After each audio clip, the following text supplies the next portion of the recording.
a gente vai fazer aqui uma listinha de comportamentos.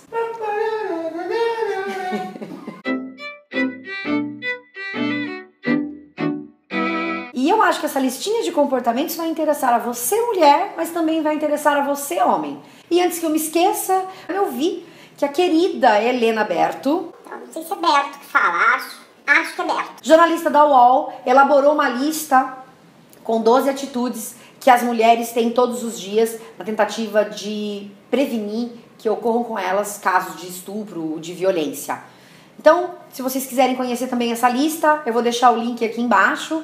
Mas vamos lá. Comportamento número 1, eu vou chamar aqui de mudança de marcha.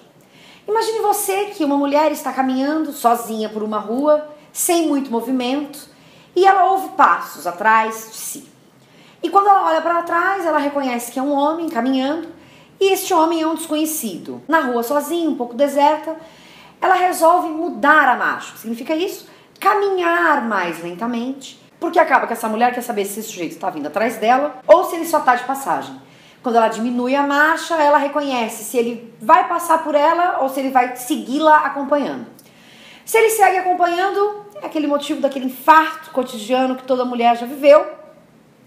Mas se ele passa direto, é aquele alívio, uma tranquilidade de saber que ela não está sendo seguida por esse senhor, esse rapaz, essa pessoa que está atrás dela. E o outro caso é o caso em que a mulher muda de rota, a marcha também, quando ela se depara com alguém numa rua, igualmente, um pouco parada, sem movimento, com uma pessoa vindo na direção dela, na direção contrária, né? Ela se assusta, não sabe muito bem quem é esse indivíduo, não conhece, não sabe o que é, quais são as suas intenções, então ela atravessa a rua e aperta o passo. Ao invés de andar devagar, ela começa mais rápido, mas já numa outra calçada. E aí eu aproveito, depois dessa primeira explicação deste comportamento, a perguntar para você, homem, se você já viveu essa situação de ter que trocar de calçada ou então alterar a sua marcha em função da vinda de uma mulher a qual você temia pelo seu caminho, em função de uma violência que ela poderia cometer contra você. Comportamento número 2. Esse comportamento pode soar estranho para você, mas é bastante corrente com mulheres, de falar com estranhos. Olha você pode estar numa festa, na faculdade, na rua, e de repente você se sente assediada por algum indivíduo que ou te persegue, te segue, fica te acompanhando e você não sabe mais quais recursos utilizar, então você se aproxima de algum estranho e começa uma conversa com esse estranho para garantir que essa pessoa perceba que você não está sozinha e assim você segue o seu curso e a pessoa para de perturbar você pelo seu caminho. Comportamento número 3. O comportamento número 3 é o chamado proteger o corpo. E o que isso significa? A mulher está lá, dentro do metrô, ônibus ou qualquer outro transporte público que você possa imaginar, está muito cheio e a mulher resolve que é melhor para ela se encostar em uma parede para não levar uma coxada de você, homem, que achou aquele corpo bonito e acha que aquele corpo pertence a você, não é mesmo? Então aí o que a mulher faz? Ela vai até a parede, se posiciona na parede para evitar que alguém passe a mão na bunda dela ou encoste essa mulher.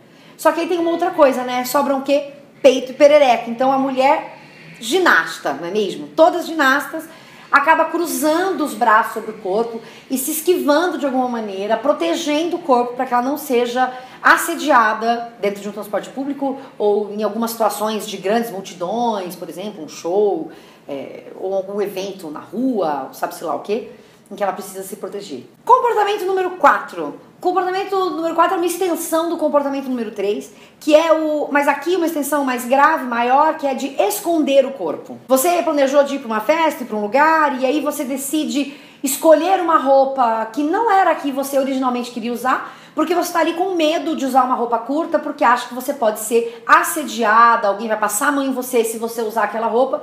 Então você, antes de sair de casa, olha bem no espelho e fala, será que essa roupa rola? Você fala, não, não rola, vou ter que trocar. E aí você troca e decide usar uma roupa comportada, para que você não seja agredida ou assediada na rua. Comportamento número 5. Esse comportamento, ele combina bem, casa bem com o segundo, falar com estranhos.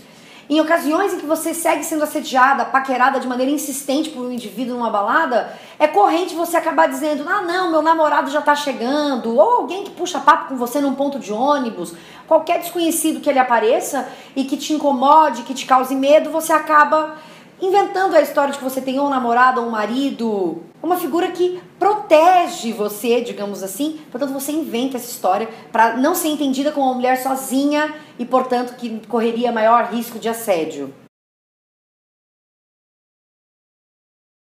Comportamento número 6. Este é aquele caso em que você avisa a pessoa quando você vai sair. Se você vai encontrar uma amiga, ou seja lá quem for, você destaca, olha, tô chegando em 20 minutos. Para que a pessoa meio que acompanhe o seu trajeto, saber que você em breve vai estar por perto, caso você não chegue, para que a pessoa esteja alerta porque algo pode ter acontecido a você. E aí a gente tem um comportamento de número 7, que é deixar de ir a algum lugar em função de medo de ser agredido ou assediada neste lugar. Por exemplo, você está a fim de ir sozinha a uma festa e você deixa de ir a essa festa por conta disso.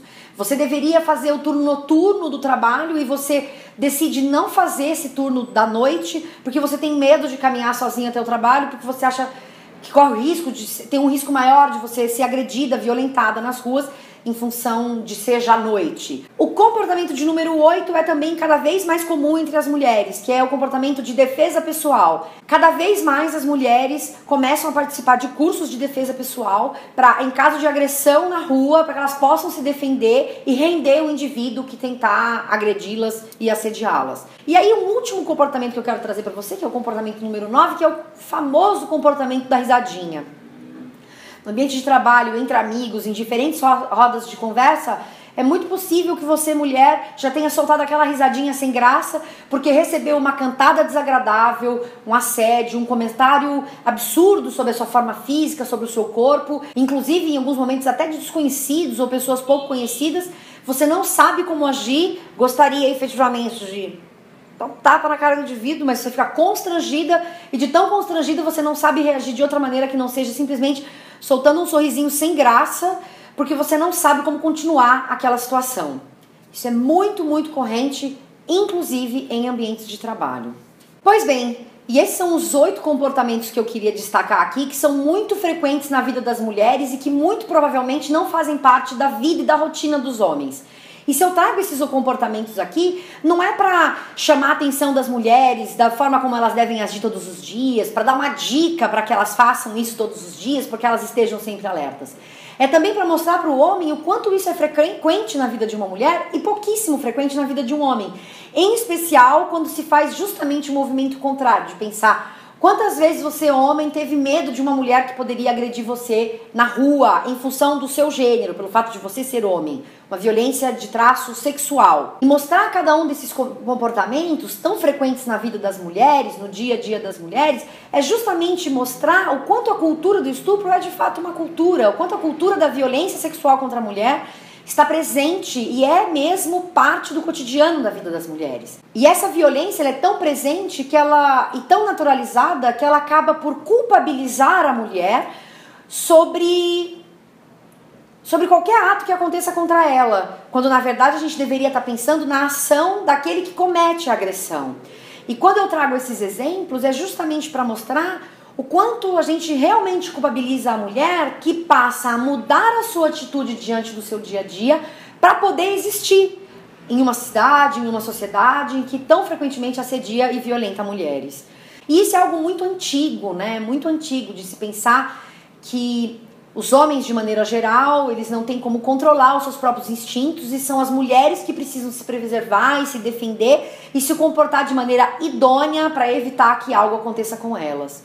Então, mostrar isso aqui para vocês é mostrar o quanto essa violência está presente, o quanto ela está internalizada. As mulheres, desde crianças, vão aprendendo a lidar com essas situações e são o tempo todo convidadas a se recolherem para evitar que coisas como essas aconteçam. O nosso olhar deveria estar para um outro lugar e não para a mulher que é vítima. A gente tem que olhar para a mulher para cuidar dela. A gente tem que olhar para o homem para a gente pensar a nossa sociedade como ela está estruturada hoje e como ela permite que esses casos sigam acontecendo. E aqui eu não estou nem falando de justiça, eu nem cheguei nesse lugar. Eu estou falando de uma sociedade que é estruturada para a violência de alguma maneira. E aí eu não estou falando só de casos de estupro, eu estou falando de todo o espectro de violência e assédio que as mulheres vivem todos os dias. Então, Este vídeo é um alerta, é uma tentativa de mostrar que aquela sua gracinha, aquele seu gracejo para uma mulher na rua, ele não alegra uma mulher, ele causa medo nela. Então você deveria repensar suas posturas no dia a dia. E talvez você vestindo um pouco a pele de uma mulher, imaginando como ela se posiciona com medo diante daquilo que ela vive todos os dias, você possa de repente mudar a sua maneira de viver em sociedade e de habitar o seu corpo no mundo. Porque a mulher, ela coloca o corpo no mundo de maneira recolhida, sempre por medo. Então, portanto, vamos pensar e vestir a pele de uma mulher, de como o assédio impacta o dia a dia dela, porque isso tem impactos diversos, inclusive na economia. Vem vídeo sobre isso em breve. Você sabe que para esse canal continuar crescendo e para que esse vídeo atinja mais pessoas, uma coisa muito importante de você fazer é deixar um like para esse vídeo, aquele joinha para cima. Se você já é inscrito no canal, basta você dar esse joinha. Se você não é inscrito, eu te convido a se inscrever para receber os outros conteúdos que eu costumo produzir aqui.